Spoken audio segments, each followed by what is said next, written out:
What makes us exceptional, what makes us American,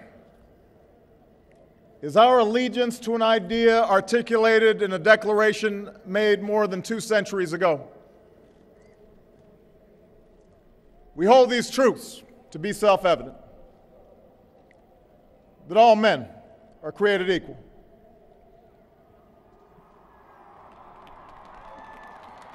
that they are endowed by their Creator with certain unalienable rights,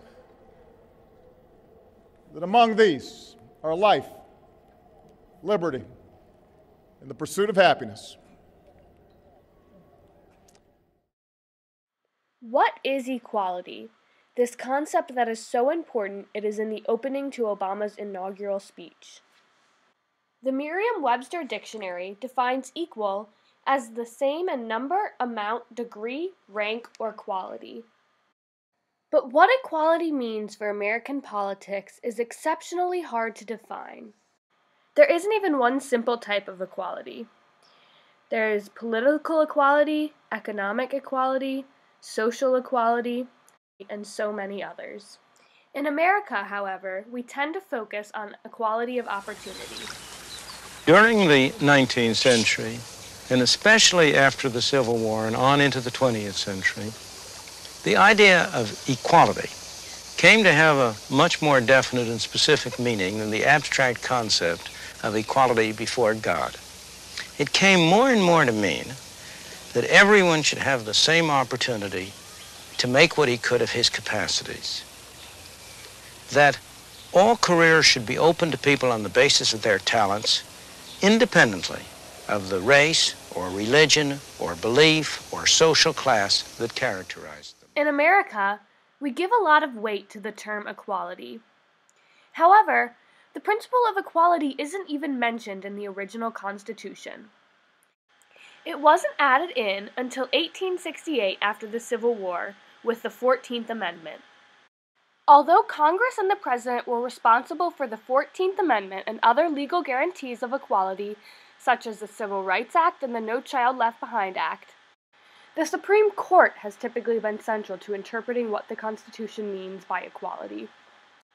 In order to understand equality, we need to examine the historical process of interpreting the concept of equality in American politics. Equality began as a central concept in the American Revolution. The reason we wanted independence was because we were unequal with the rest of England. Consequently, equality is a central concept in the Declaration of Independence, though it's not even in the Constitution. Political and civil rights were only perceived to apply to a select few in the time of the writing of the Constitution. Furthermore, the founders wished to avoid addressing the politically explosive issue of slavery.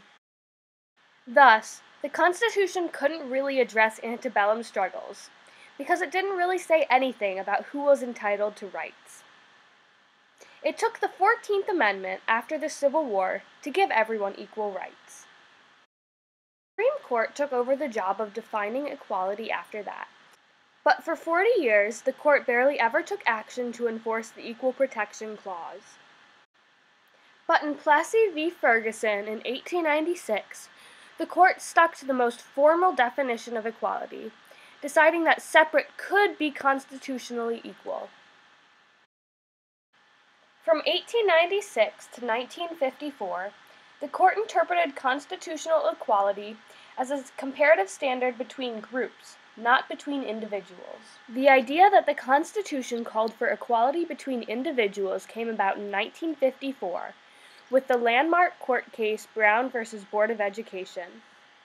The case fueled a constitutional revolution in terms of the definition of equality. Race became an explicit factor in determining legal equality, and equality became a meaningful political value. So what does equality look like today? As throughout the rest of U.S. history, it's still up for debate.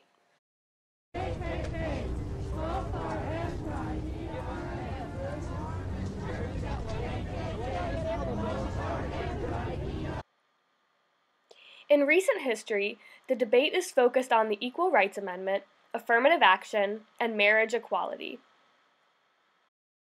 We proclaim equality of opportunity for all, but, as in the rest of history, it's still hard to believe.